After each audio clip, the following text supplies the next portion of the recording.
if you own a dog together, your chances of surviving a massive relationship-ending fight just jumped by 28%. Yeah, it's a huge bump. But if you both make over six figures, your odds of reconciling actually plummet down to just 26%. Which is pretty wild, right? It really shatters that cultural myth that, relationships survive purely on willpower or romance. Right, exactly. Welcome to the bizarre, highly mathematical reality of why relationships break and, well, more importantly, what it actually takes to put them back together. Because when you look at the raw mechanics of human behavior, you realize that relationship breakdowns aren't just these chaotic, unpredictable explosions. No, not at all. There are actually identifiable, quantifiable patterns that dictate exactly how a bond fractures and whether it has the structural integrity to be rebuilt. Which is the entire mission of today's deep dive. We're unpacking the science of relational resilience. And we have some incredible data for this. We really do. We pulled a super revealing stack of sources for you today. We're looking at a really comprehensive 2020 management review from the Academy of Management Annals on workplace relationship fractures. And we also have that massive, newly updated 2026 statistical breakdown from GitNux, the one on romantic reconciliations. Yes, that one is insane. Plus, we're bringing in the renowned Gottman Institute's research on sentiment override, alongside a truly fascinating psychological study from the Journal of Experimental Social Psychology. It's a lot, but it all connects perfectly. It does. We're going to decode exactly how relationships break, how our own brains lie to us about the damage, and the proven blueprints for putting things back together. So, okay, let's unpack this. Let's do it. If we want to understand the repair, we kind of have to start at the moment of impact. How do things actually break in the first place? Right. Well, the management review points out that whether you're dealing with a coworker or a spouse, you're essentially looking at violated expectations. Just a breakdown in what we assume the other person is going to do. Exactly. And the Academy of Management Annals review takes that concept and separates it into two distinct pathways of destruction. Okay. The first one is what researchers call an abrupt shock.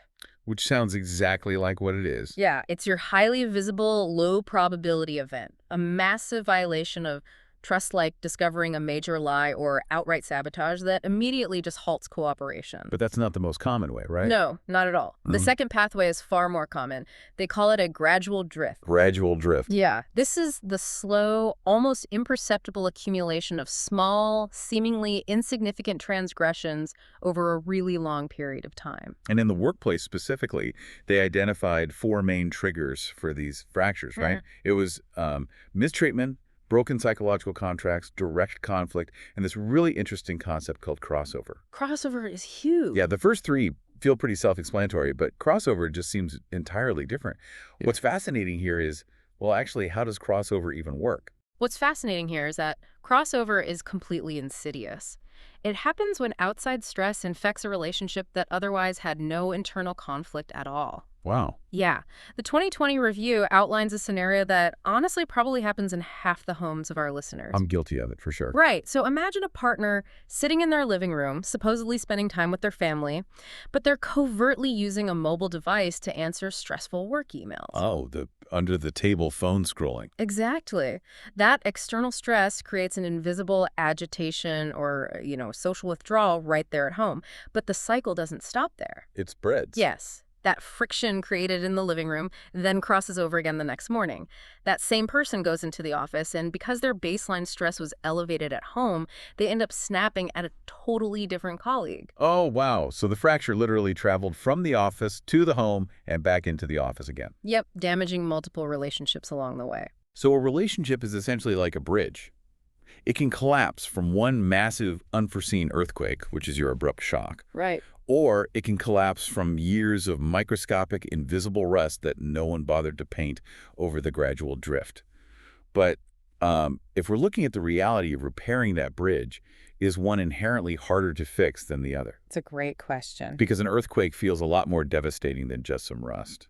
You might intuitively think the earthquake is harder to recover from, but the research actually suggests gradual drifts are often far more dangerous. Really? Why is that? The rust is deadly, precisely because it goes completely unnoticed until the foundation is already gone. With an abrupt shock, both parties immediately know the bridge has collapsed. Right, you can't ignore an earthquake. Exactly. The event is highly salient, so it forces a conversation. But with a gradual drift, the minor issues just go unaddressed because they become expected, irritating routines. Oh, that makes sense. By the time someone finally acknowledges the fracture, the relational injury is massive. The behavioral bank account of those two people is already totally bankrupt. So the bridge collapses. The fracture happens. Naturally, our immediate human reaction is to look around and, assess the emotional damage. We try to figure out who is hurt and how badly. Right. We try to figure out how hurt we are and how hurt the other person is. Yeah. But according to that Journal of Experimental Social Psychology study, the moment the fracture occurs, our brains just immediately start feeding us highly distorted data. Completely distorted. The psychological mechanics here completely upend how we think about apologies. How so? So this study looks at effective forecasting, which is predicting how you will feel in the future, and empathic forecasting, which is predicting how someone else will feel. Okay. Across the board, they found that both partners in a relationship consistently overestimate how sad they will feel after a transgression, and they simultaneously overestimate how sad their partner will feel. Wait, why do we get it so wrong, though? Why does our brain just assume the emotional sky is falling when it isn't? Researchers point to a cognitive bias known as focalism. Focalism? Yeah. When a relationship fracture happens, our brains hyperfixate on that single negative event. We zoom in so closely on the argument that we completely forget about all the other contextual things happening in our lives that, naturally buffer our sadness. Like what? Like the fact that we still have hobbies, other supportive friends, a favorite podcast to listen to, or just a good meal waiting for us. We assume the fallout of the argument will consume our entire emotional existence. Which mathematically it almost never does. Exactly. But the study found an even stranger paradox when you separate the person who caused the fracture from the person who was hurt. They call it the role bias, right? Yes, the role bias adds a massive layer of complication here. When participants were asked to predict their own future feelings, they correctly assumed they'd feel sadder as the perpetrator of a transgression than as the victim. Because of the guilt. Right. They accurately anticipated that heavy burden of guilt. However, when making empathic forecasts about their partner, they incorrectly predicted that their partner would feel sadder as the victim than as the perpetrator. Hold on. I am losing the thread a bit here. Let's say I'm the one who caused the problem. Okay. I made a terrible comment during a meeting. I get why I would predict I'm going to feel terrible later because of the guilt. Yeah. But why would my brain egocentrically assume you, the victim, are completely devastated? It's weird, right? Wouldn't my brain naturally try to minimize your pain in my own head just to make myself feel less guilty? You'd think so, but it's actually more counterintuitive than that. This is where we run into a severe empathy gap. An empathy gap. Yeah. You're projecting a fictional, magnified narrative onto your partner because you are anchoring their emotional state to the intense guilt you are currently feeling. Oh, I see. You assume that because the event feels monumental to you as the perpetrator, the damage must feel equally monumental to them. But often the victim is just annoyed or, they've already moved on to thinking about lunch. So I'm walking into the apology thinking you are emotionally destroyed, bracing for this incredibly heavy, tearful interaction. Right. While you are just mildly frustrated that I haven't sent you a PDF yet. Exactly. And that completely miscalibrates the repair attempt. Oh, wow. If you deliver an agonizing, over-the-top apology to someone who is only mildly frustrated, you actually signal to them that the problem is much bigger than they originally thought. You inadvertently escalate the situation. Yes. Conversely, if you underestimate their pain because of your own focalism, you appear callous. This empathy gap makes the early stages of reconciliation highly volatile because both people are operating on entirely fabricated emotional forecasts. Which means couples and colleagues are basically speaking totally different emotional languages right when they need clarity the most. Exactly. But if both people are operating on these fabricated forecasts, how do they even begin to talk to each other without making it worse? This kind of brings us to the actual environment where repair takes place. The Gottman Institute's research calls this the sentiment override. Right. The Gottman Institute's framework is pivotal for understanding why some apologies land perfectly and others just explode. Yeah. They describe two fundamental states of being in a relationship. The first is positive sentiment override. Okay, PSO.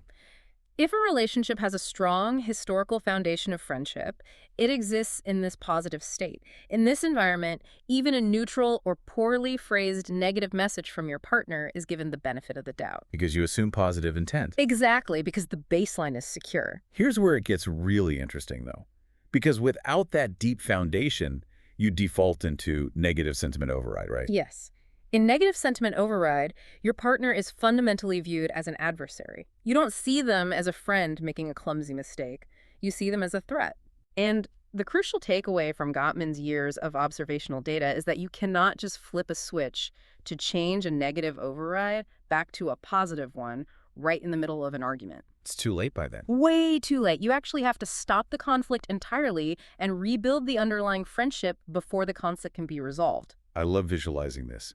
It's like you're wearing a pair of filthy glasses. Yeah, that's a great analogy. When you're stuck in negative sentiment override, even a genuine compliment from your partner just looks like a smudge on the lens.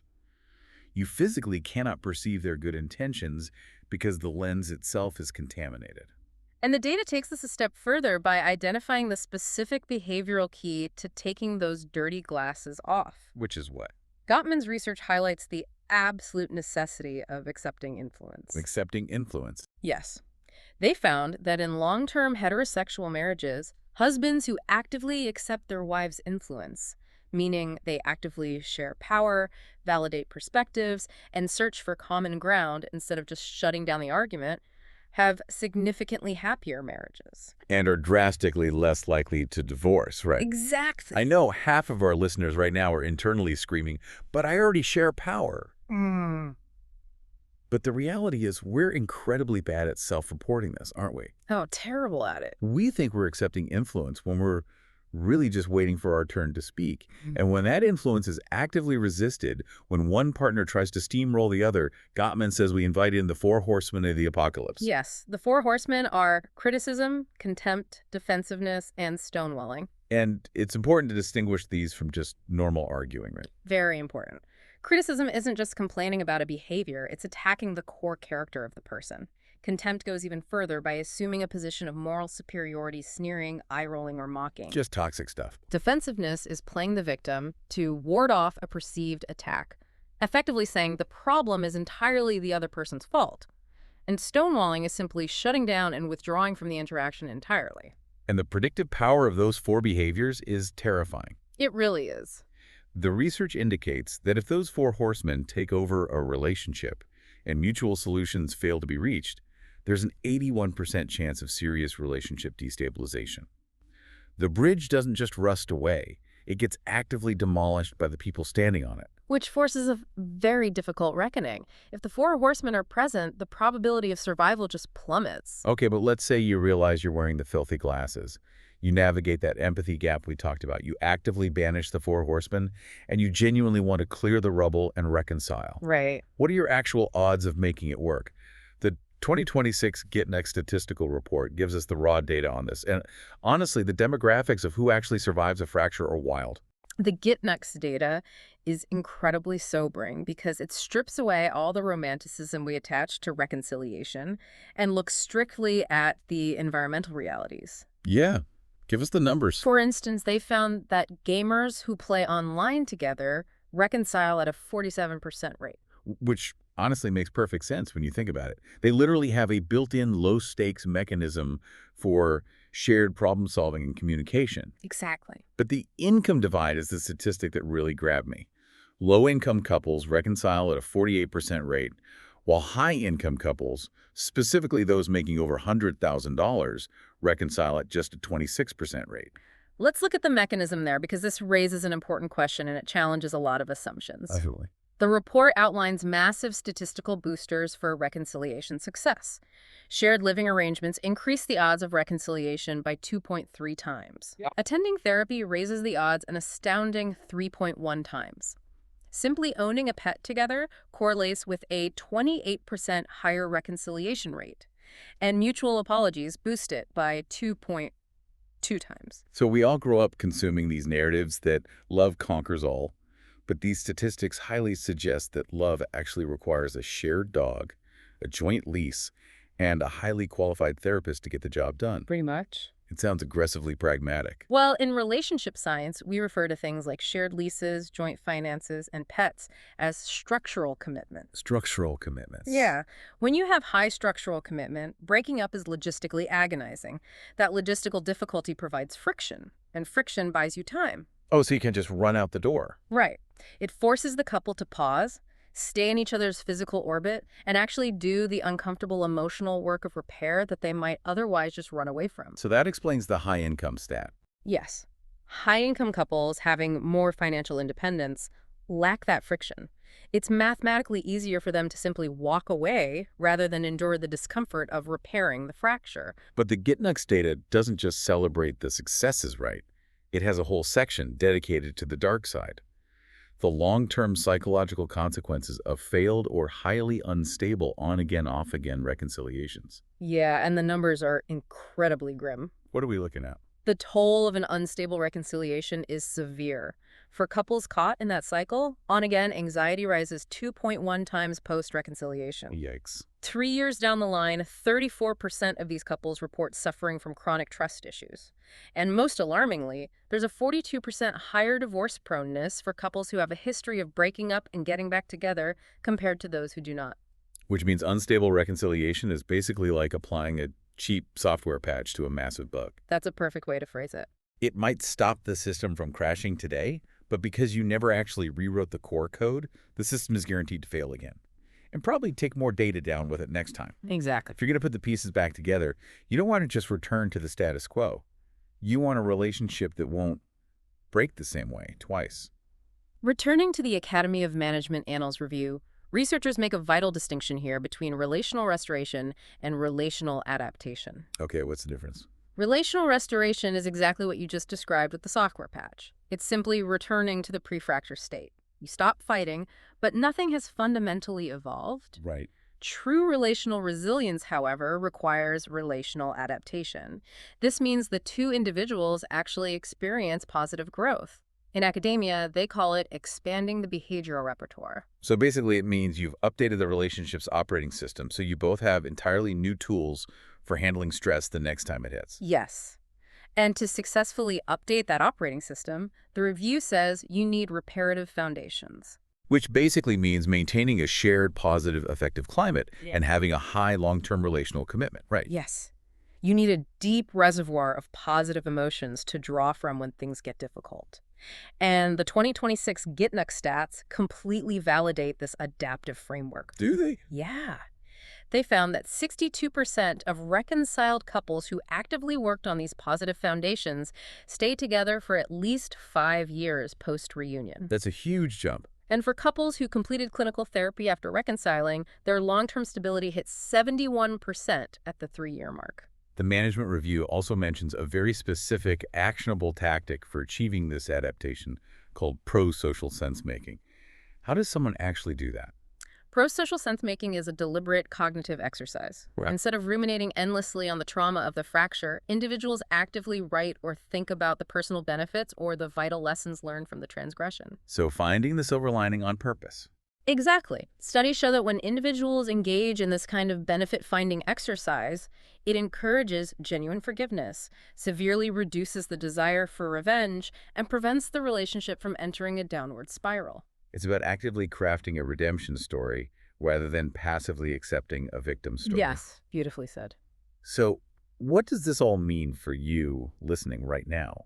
Whether you're trying to navigate an incredibly tricky dynamic with a difficult coworker, trying to reconnect with a distant sibling, or, trying to rebuild shattered trust with a romantic partner, the ultimate takeaway is that relationships aren't static objects. They're highly dynamic systems. Exactly. The goal here is not to build a relationship that never experiences conflict. As the data shows, that's completely impossible. It really is. The gradual drifts and the abrupt shocks are inevitable. The true goal is to build a relationship with high relational maturity. You want to ensure that your behavioral bank account has enough past positive deposits to outweigh the inevitable negative withdrawals. When you understand how to spot the rust of a gradual drift, when you learn to catch yourself falling into the empathy gap, and when you lean into the friction of structural commitments like therapy or shared positive routines, you're doing so much more than just saying sorry. You're utilizing an actual data-backed blueprint to adapt when the inevitable shocks occur. If we connect this to the bigger picture, what we are seeing in the research fundamentally reframes how we should view conflict. Yeah. A fracture is rarely just an ending. Often it creates a moment of what researchers term ripeness. Ripeness, I like that. It's a critical juncture, a forced opportunity to strip away the old dysfunctional routines that were quietly failing anyway and transition the relationship to a much stronger, more deeply understood state of being. Which leaves us with one final fascinating thought to mull over today. If our ability to bounce back from a fracture depends so heavily on our memory of past positive events, and we now know that our brains constantly mispredict how we will feel in the future through effective forecasting, are we ever actually fighting with our partner in the present moment? Or are we just constantly battling the ghosts of our past and the illusions of our future?